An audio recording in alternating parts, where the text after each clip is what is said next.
3, 2. All right. Welcome to Problem Solver Politics. It is 7:06 on a Sunday, and I'm your host, Cardinellis. We are live in the KHTS studio.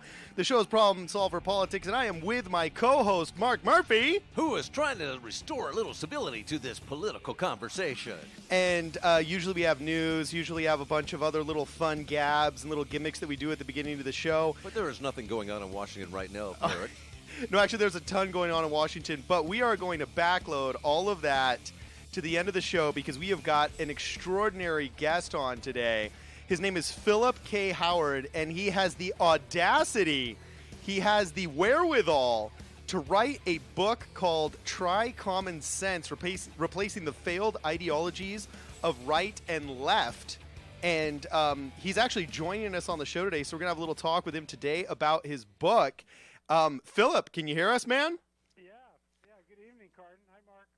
Hey, what's going on? So, Philip, I have to tell you, we're super excited to talk with you, and something interesting happened when we booked you with your publicist for the show. There's a little bit of a generation gap between me and Mark, I must confess. Try about 4 decades. Yeah, those of us that are watching on the Facebook live feed will notice I got my hip laptop with all this cool Mac stuff going on, and he's actually got 4 newspapers with recent articles he wants to talk with Philip about infrastructure on.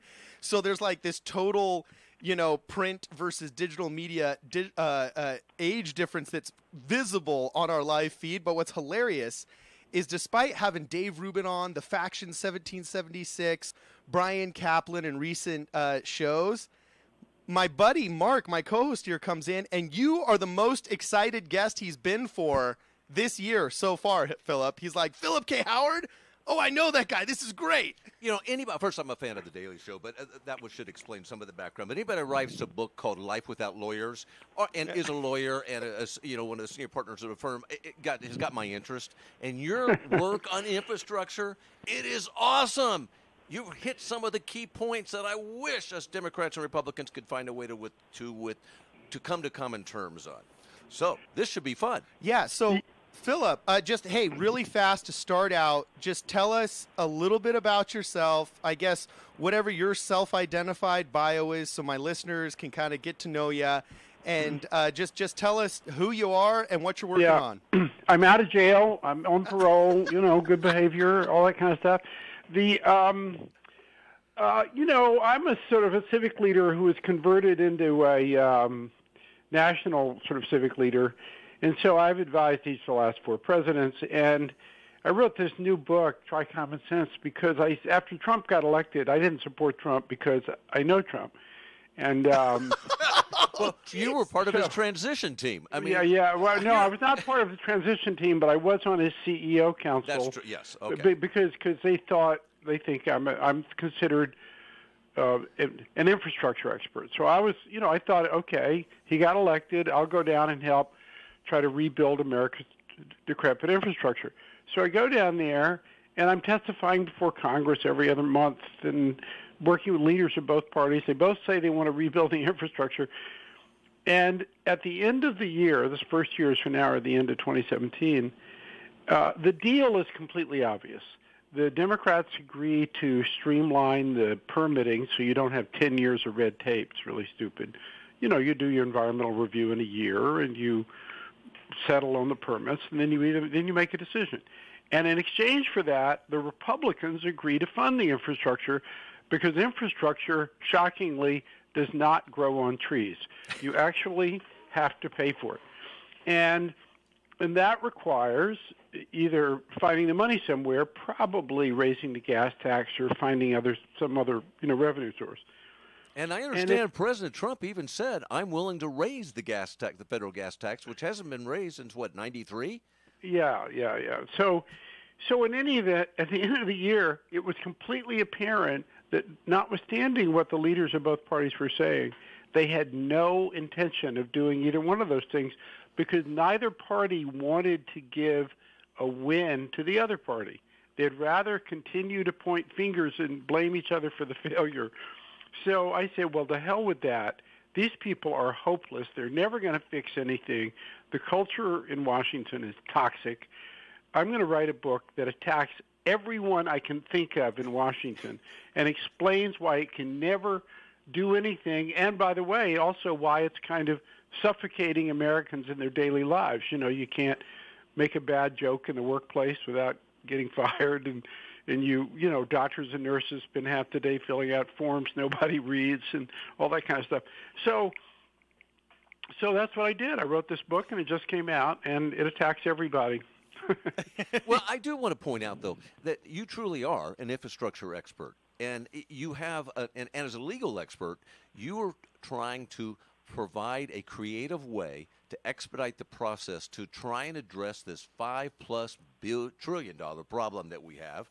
And you actually had ideas that would work, some of which they were adopted, but more importantly, you had a methodology that says, let's get these guys together and we can solve this. And this actually affects us here because we had Steve Knight, our congressman, on, 5 or 6 months ago, and he had just scored, how much was that?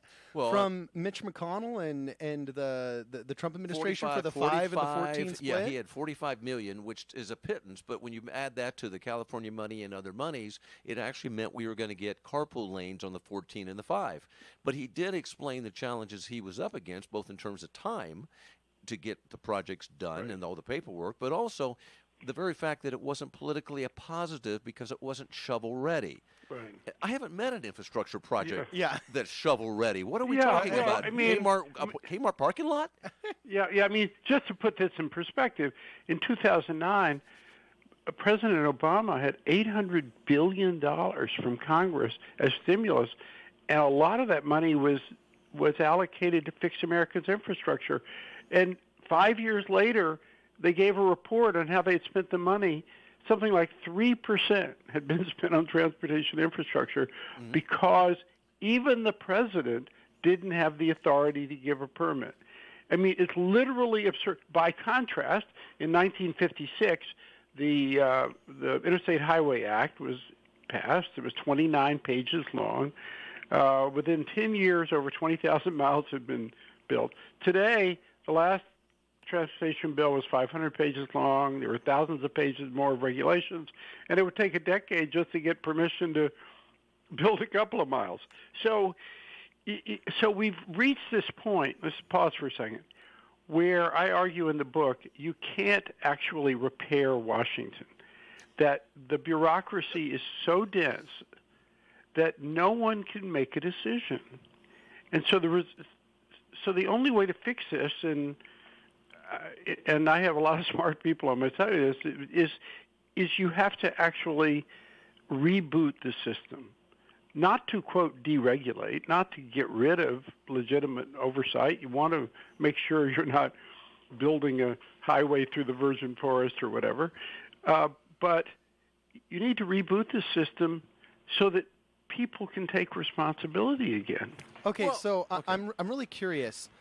I'm so curious to see what you think this reboot is, because I get so frustrated. I often have said on this radio show that I just turn more and more libertarian every year because I see government not helping. In California, we are dying of hyper-regulation. We have such a homelessness problem, and these people aren't your typical mentally ill, I can't hold a job, and I'm hearing voices in the hearing voices in my head stereotype that we think of sometimes.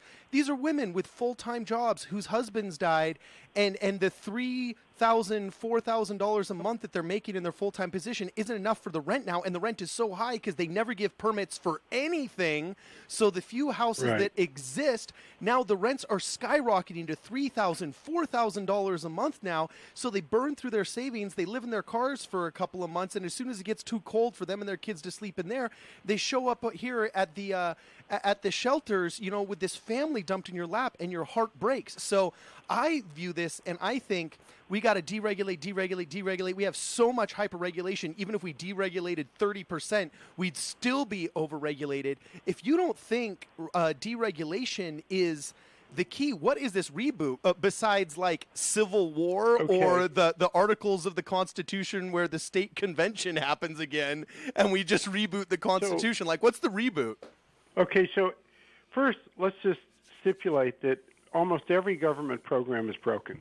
It's broken not because they address the wrong points, I believe, but because nobody goes back and fixes them. So that if you have zoning laws that are so restrictive that you can't build new housing, the problem there is not to just deregulate and get rid of all zoning, is to make regulation more permissible and to have the permitting process, take place in months rather than years. So with infrastructure, I proposed, or I have a not-for-profit called commongood.org. People can sign up for free, get on board, commongood.org. We came up with a proposed streamlining of the permitting for infrastructure that was amendments to federal law. The total proposal is less than 3 pages long. Governing isn't this hard.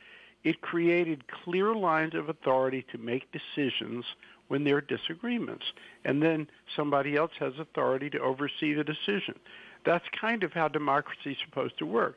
But instead, we have 1,000-page rule books that don't let anybody, even the president, in the case of Obama and the infrastructure, make a decision.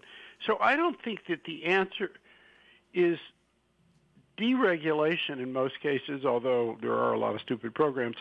I think the answer is actually restoring human responsibility and making regulation into much simpler, goal-oriented structures.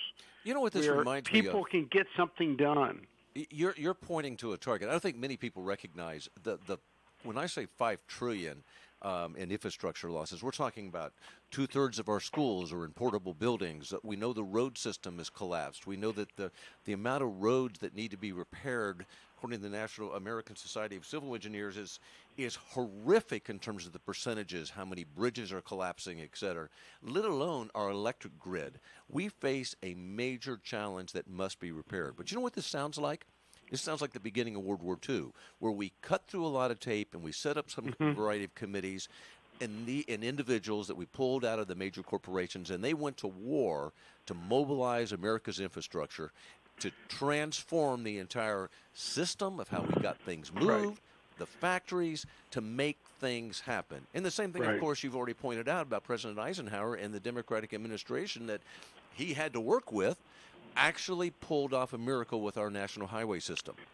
Right. If you find anything that works, any public school, any public agency, and there are a lot that work, you will find people that go to work not with their noses in rule books, but actually rolling up their sleeves and making decisions based on what seems practical and fair.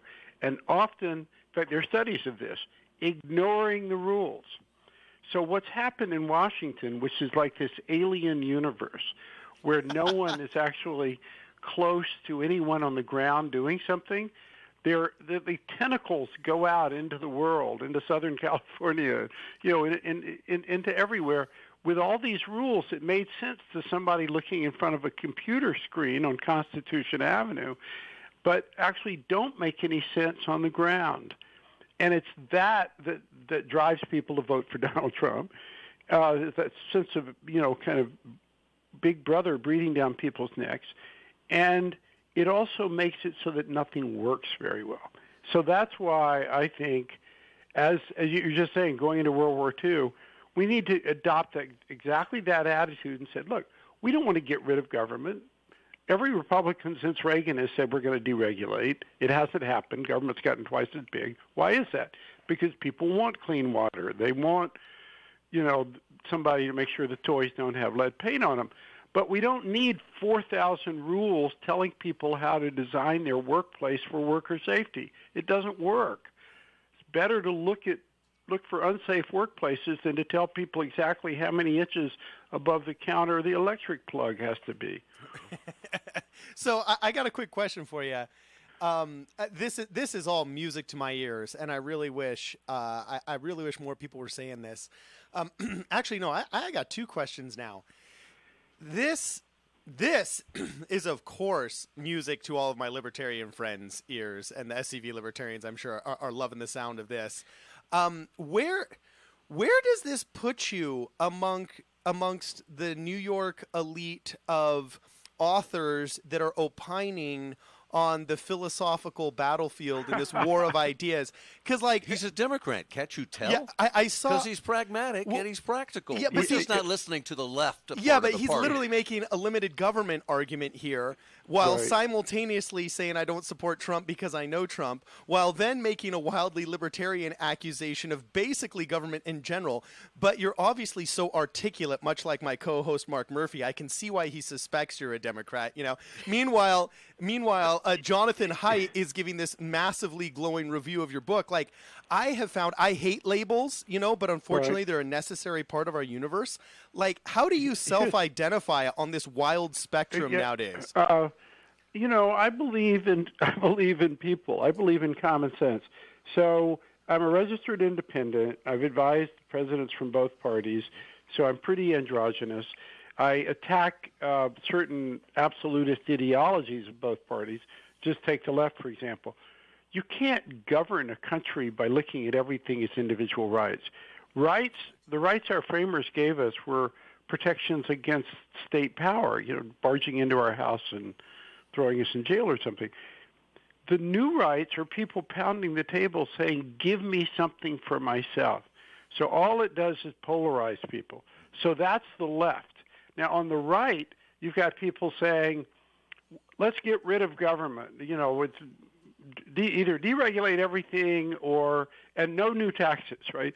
So, well, dude, we're right. dying at 54.3% here if you make over $250,000 in California. I mean, and if you've ever met anybody in the upper bracket that actually pays more than 20%, but anyway, but you know something, government. The Republicans are right that government is incredibly wasteful, but the Republicans in Congress, they keep saying that they want to curb regulation. Then you look at their laws, they make it impossible to write a new regulation, but they're doing nothing to the junk pile of 50 years of regulations that are wasting this money. We're spending, try this new book, Try Common Sense. At one point in the book, I'm talking about the dysfunction of Congress. I did an analysis of the top 10 broken programs. You know, it's the programs that everybody knows are broken. And how much do they cost? They cost about $900 billion a year. Which is It's really wasted. actually a pittance in the government budget side. Well, it's not a pittance. It's about, you know, it's like a quarter of the budget. So $900 billion, you can cover a lot of sins with $900 billion. You can cut a lot of taxes. You can provide, you can help with global warming. You know, there are all kinds of things you can do with $900 billion. Well, you could almost cover most of the $1.5 trillion deficit that came out of the tax cut that we just got. Yeah, exactly. That benefited the major corporations. And so, the top so 5%. one of the points I make in this book is that, forget about policies for a second. We need to start analyzing government, modern government, in moral terms. Mm-hmm. It is immoral to waste $900 billion. It is immoral, in my judgment, for Republicans to say no new taxes on the one hand and not have a constructive idea about how we reduce health care costs or Social Security costs. Because all that means is if you add no new taxes plus unaffordable health care and Social Security, that equals our children paying for our bills today. Yeah. That's immoral. We can't do that. I mean, who are we to make our children pay for the fact that we don't have the discipline to fix our own program? You're not supposed to tell Cardin this. He doesn't know he's going to be paying for us. He just thinks it's yeah, a myth. I know. My generation's going to work till we die. All right, so right now we're going to take a brief commercial break, but just so everybody knows before we go, we're on the line right now with Philip K. Howard. He spells it kind of gangsta with a P-H-I-L, just one L, K. Howard, and the book is Try Common Sense. We're going to be back in 2 minutes. Before we go, though, we do have an announcement that unfortunately the Grapevine, the 5 freeway, is shut down in both directions north of Castaic, and traffic is being diverted off the freeway according to CHP, and the duration of the closure is unknown at this time. So if you're stuck in traffic on the Grapevine, people, just hang out because we got a really intelligent guy named Philip Howard on the line who's going to tell us more how to eschew the old ideologies of right and left. This is Problem Solver Politics. It is 7:26.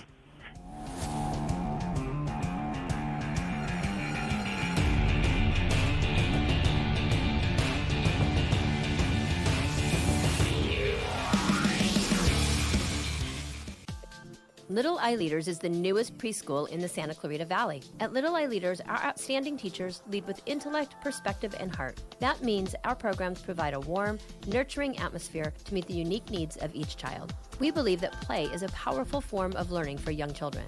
That's why our kids have every opportunity to learn through the magic and excitement of play. Parents, schedule a tour today by calling 303-0400 or online at littleeyeleaders.org. It's Consumers Furniture's President's Day sale. We are Santa Clarita's largest furniture store, and this weekend everything is 25% off our already low prices or finance for 24 months interest-free. All bedrooms, dining rooms, living rooms, and more is 25% off. Come in and see all the new merchandise and special floor sample closeouts we have for our largest sale of the year. Consumers Furniture is located in the Center Point Shopping Center below Sam's Club and Walmart. Hometown. I wanted to let you know that I really appreciate the way you guys do what you do. Your hometown station.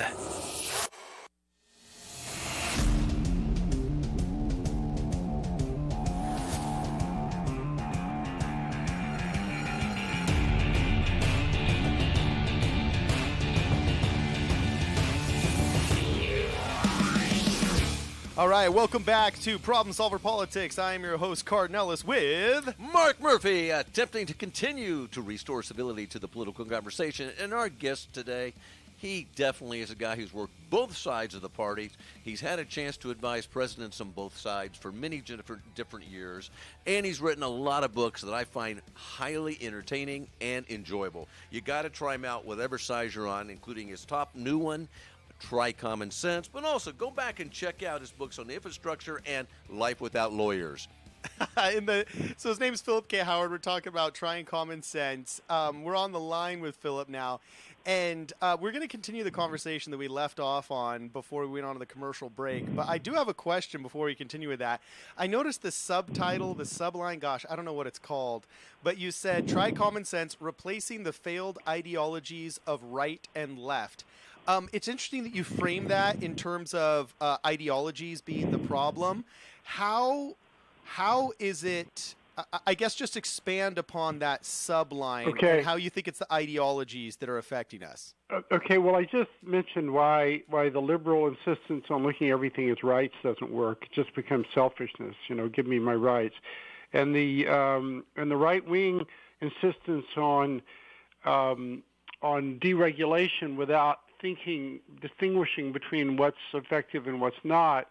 But the one place where both parties agree is that anything that government does, it must be done with strict controls. Because the left wing wants to put rigid legal shackles on some sleazy businessman, right? And the right wing is scared to death of some run-amok official, so they want to put tight legal shackles on the official, and the result is that only in the last 50 years, we've created this code that makes central planning look efficient. It's 150 million words of binding federal law and regulation. There'll be 1,000 rules for nursing homes that tell you how many peas to serve people at night and how many pictures on the wall.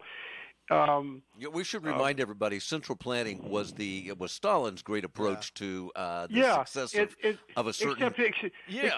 Except that at least the central planners in the Soviet Union got together every 5 years to come up with another stupid plan that didn't work. We write these laws and the regulations in the 1970s, and then the people die. And they're still ruling us, and nobody ever goes back and fixes them. So, it's central planning by dead people. So, well, we should mention you are an expert. Not only are you a lawyer of great esteem, but you have written a lot about how government works or doesn't work. I'm hosting a forum at Columbia University next week with 2 Nobel Prize winners, the legal philosopher in the world. I've got the smartest people in the world on board with me. And what I'm saying, and this is really important to your listeners, is that we cannot repair this system. It is anti-human. The problem with it is that what the parties are arguing about is not the right thing. What they should be arguing about is how do we make it practical? How do we make local communities have more control of their services and more control over their zoning, going to the housing? Oh.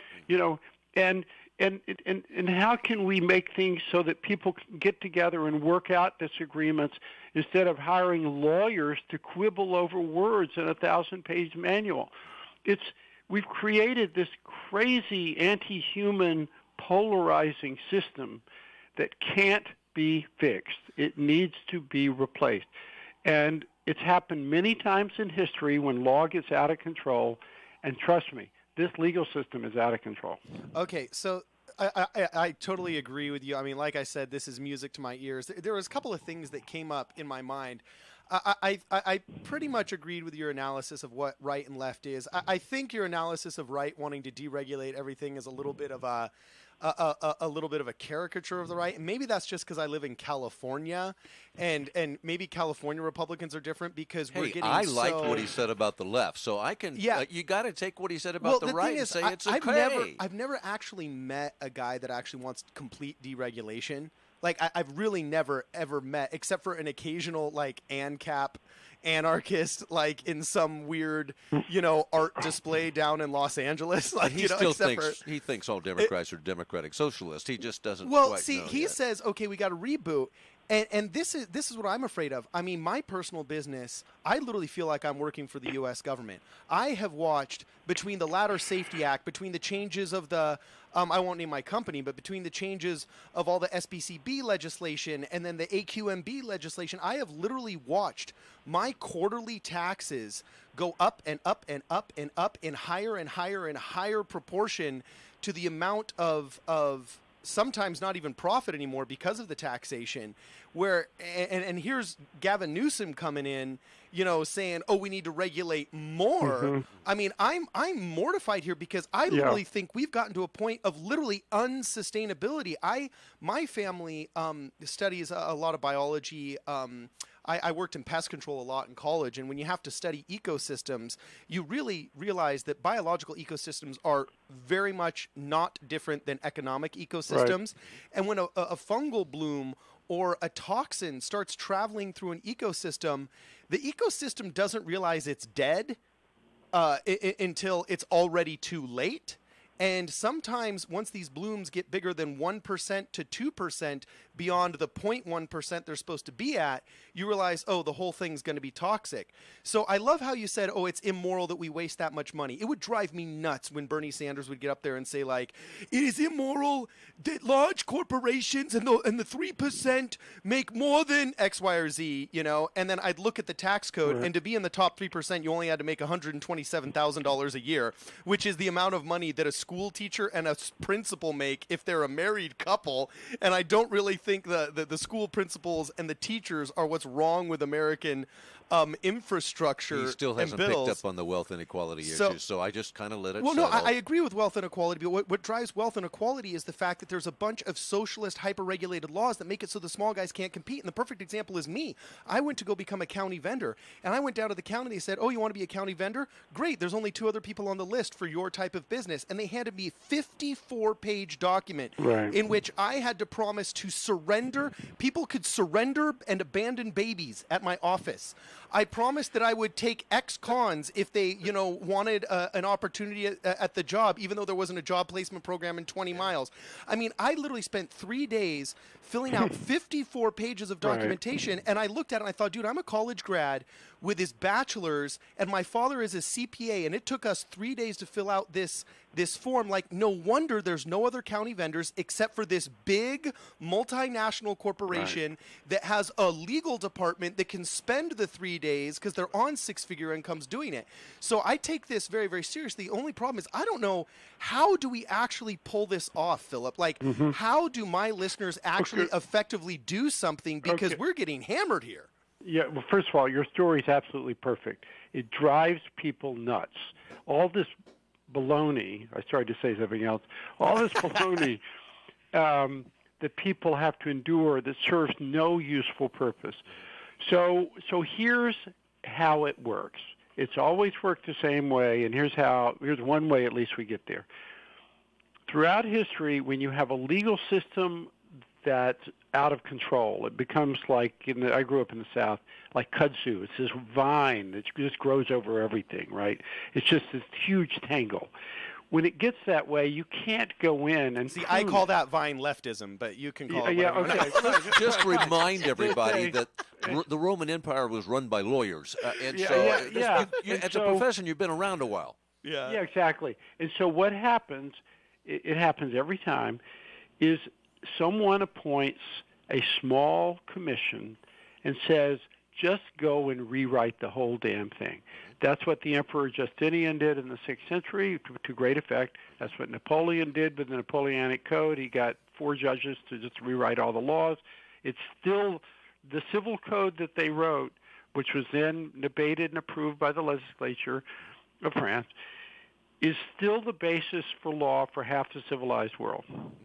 It's what happened in Germany in the 19th century, and it's what happened in this country. Well, it happened in the Revolution, but it also happened with the Uniform Commercial Code in the 1950s, because we had 48 states at that point. They all had different contract laws. Interstate commerce was way too expensive because you had to have a new set of lawyers for every state.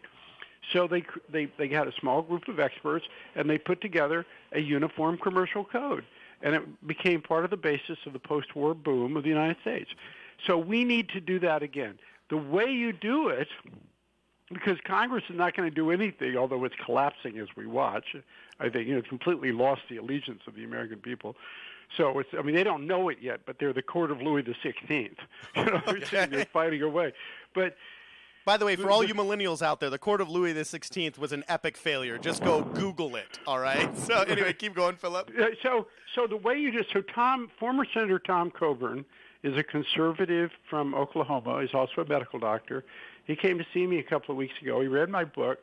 He said, okay, I agree with everything in here except your criticism of the Tea Party, and I'll look past that for a second.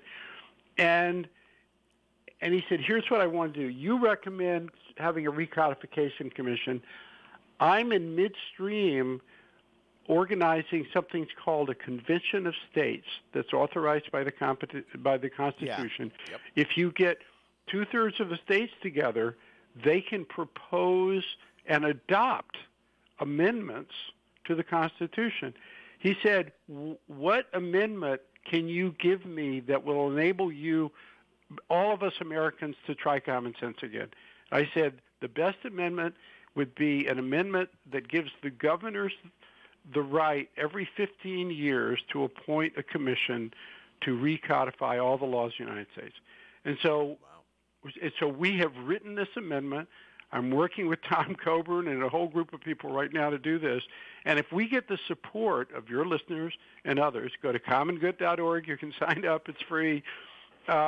We can build the pressure to actually pull the rug out from under this this alien force, this alien bureaucratic force that's taken over Washington. Okay, so we're going to repeat that really fast. I love originally when you said, okay, well, we need to go in and blow the system up and rebuild.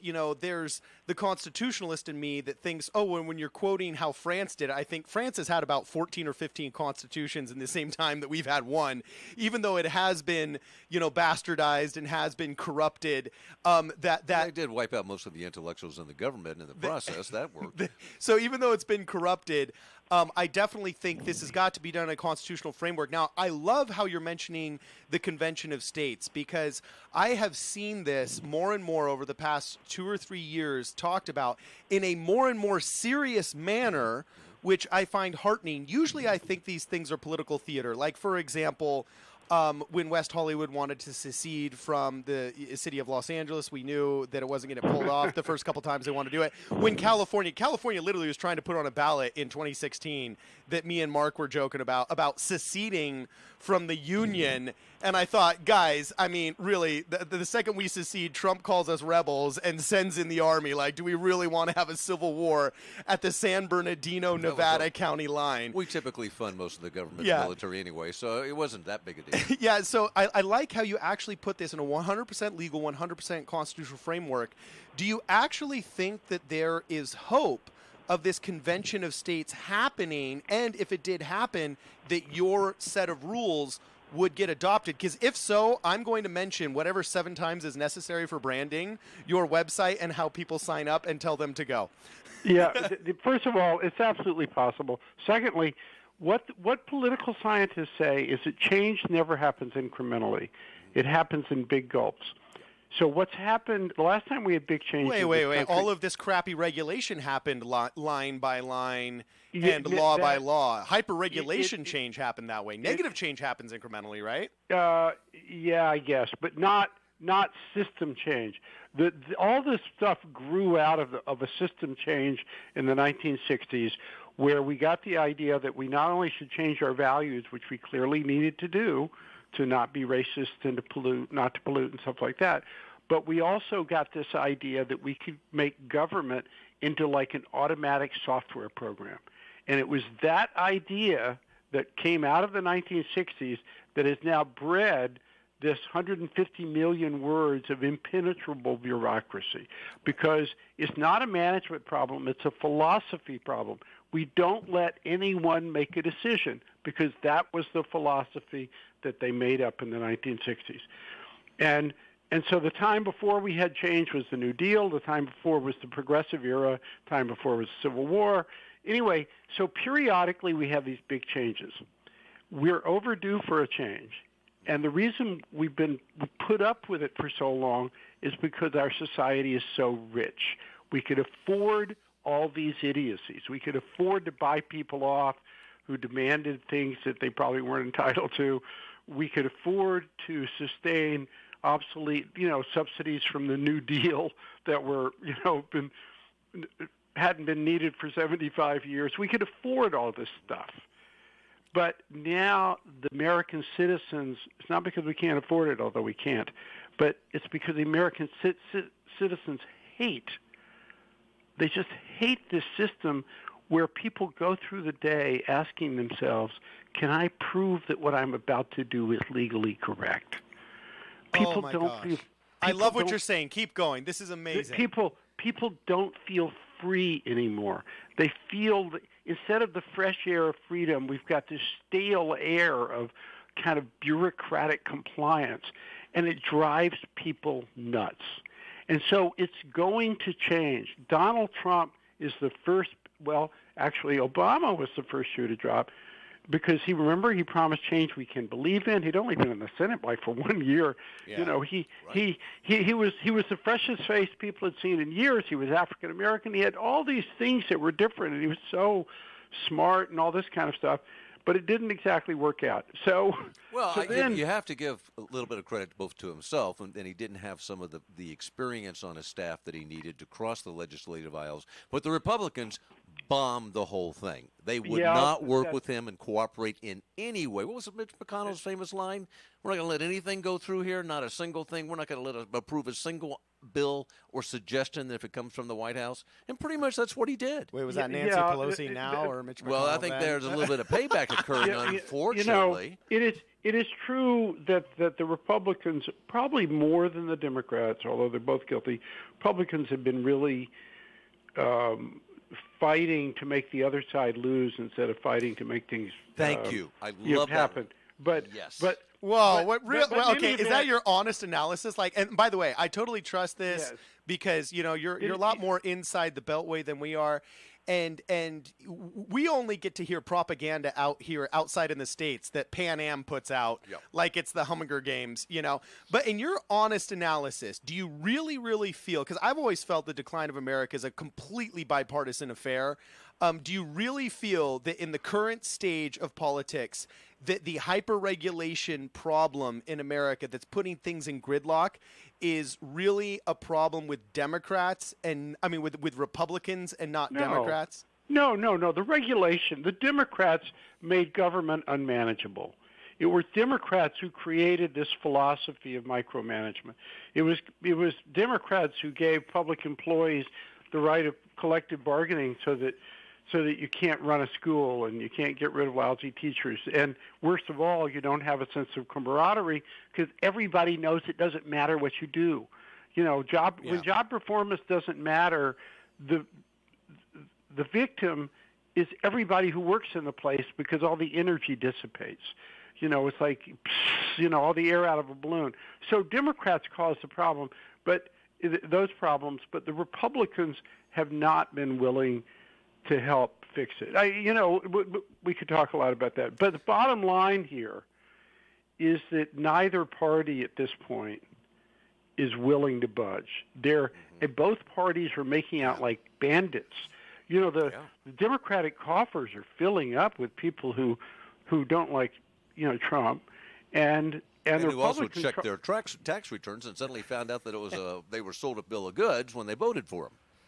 Yeah, well, this is a really interesting point. 8 million people who voted for Obama turned around and voted for Trump. Mm-hmm. Think about that. And now it's going to go the other way, unfortunately, because they found out the exact same thing occurred. And so if we don't come up with a coherent governing philosophy about how to make government practical and fair, which is what I'm arguing for in Try Common Sense, if we don't come up with a positive vision that gives back to Americans the ability to actually solve problems, the electoral needle is going to go crazy. All right, so we're going to take a little brief break and come back with Philip K. Howard, his awesome book called Try Common Sense, and his website, Common Good. Don't touch that dial. This is Problem Solver Politics. It's 7:48.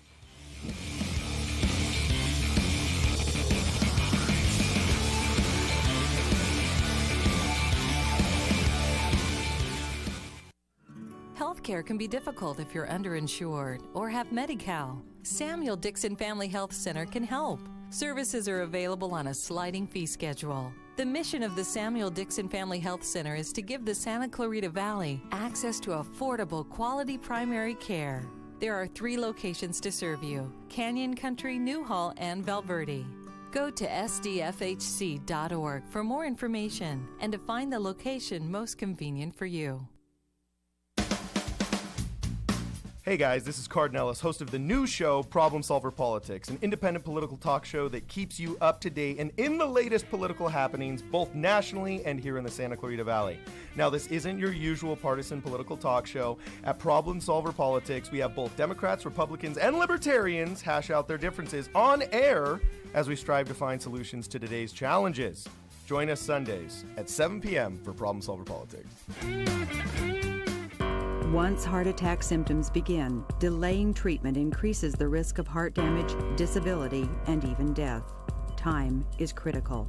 Leading the Valley with the most advanced digital technology and treatment times that beat national best practice goals, Providence offers emergency coronary angioplasty and stenting performed by highly trained board-certified cardiologists. For more information, call 1-888-HEALING. The road to healing leads to Providence. I listen to it all day, every day. Hometown, your hometown station.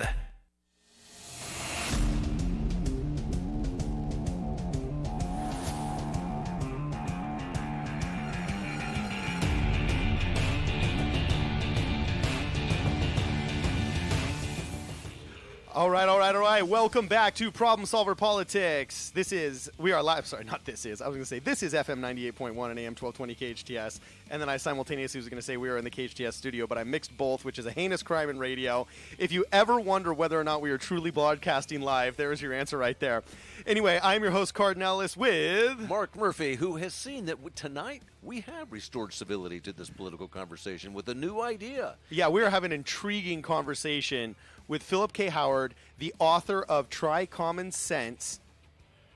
Should be mandatory reading for all members of the voting society. Yeah, this is an incredible conversation we're having right now. So we just got done talking a little bit of infrastructure and kind of how to move forward out of this hyper-regulated kind of gridlock that we have. I like how you said that the average American is frustrated, and I think on both sides, everywhere. Oh, absolutely. I see them wildly frustrated because there's all these, spotted around the American map. My buddies that are big on gay rights will point to these weird archaic laws where it's like, a partner of a husband can't get some strange right of ownership of some of his estate or his benefits when his partner dies, and you kind of think, oh my gosh, this is 2019, while simultaneously, here in California, we're strangleholded with laws that require secretaries in offices who never leave the office to be certified against falls from ladders at 30 feet in height for construction companies when they don't even know how to swing a hammer.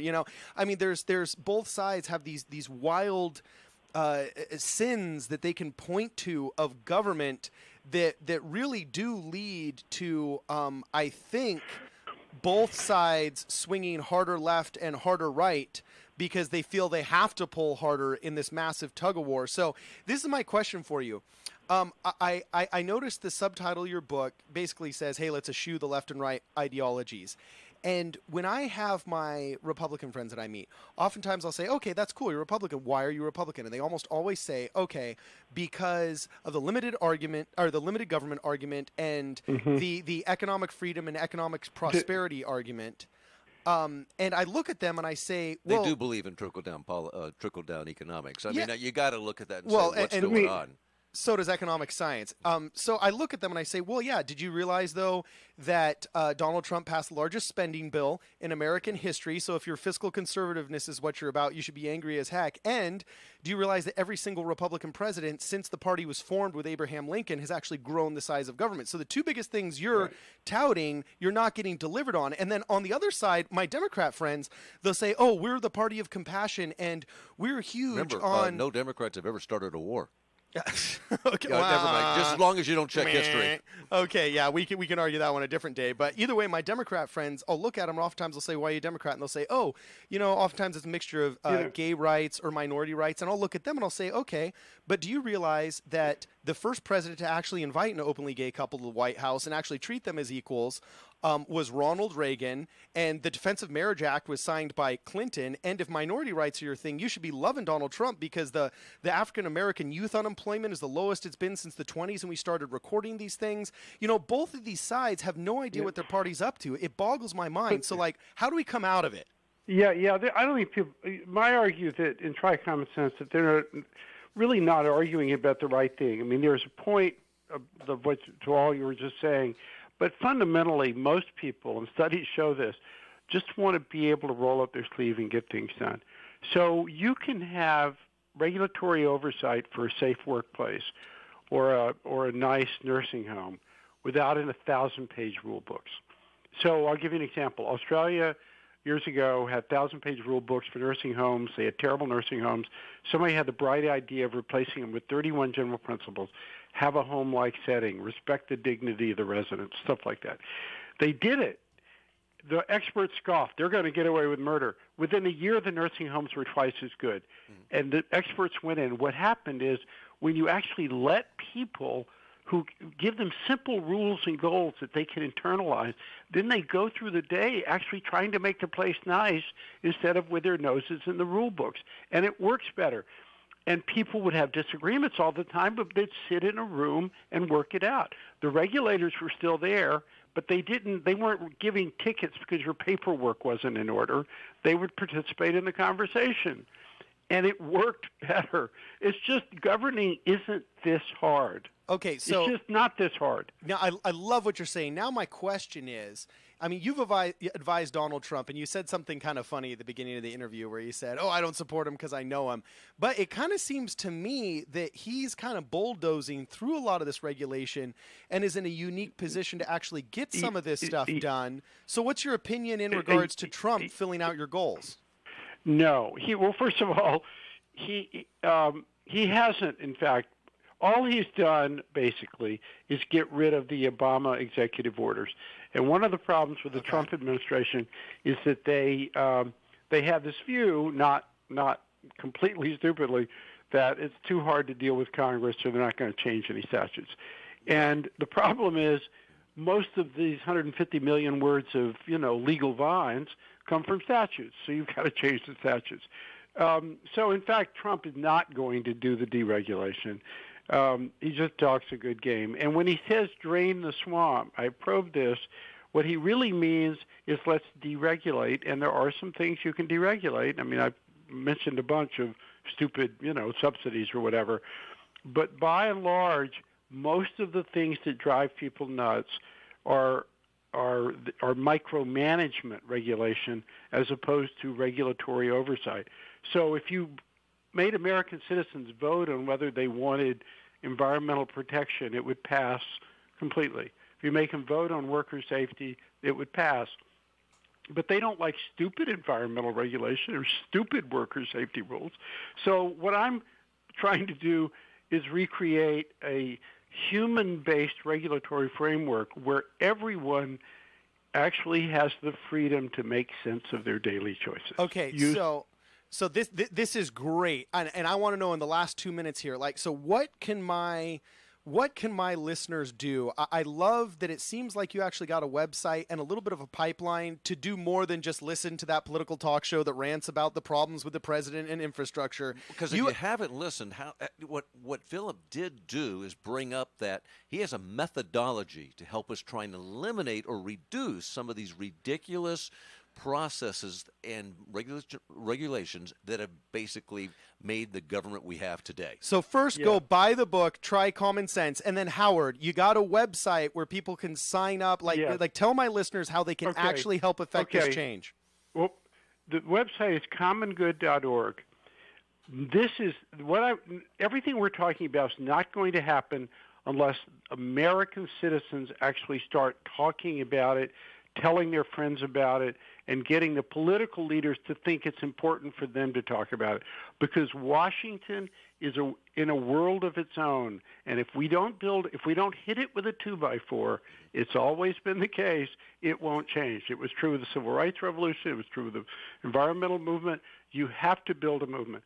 So we're just starting right now, well, it started last year, to build a movement. We have some of the most prominent citizens in the country signed up. We've got the people like Bill Bradley and Al Simpson and, Tom Coburn and all kinds of, I'm going to come out and probably going to visit Jerry Brown, who, by the way, is actually, believe it or not, quite smart on these issues, and now he's no longer in office, so he can perhaps be honest about it.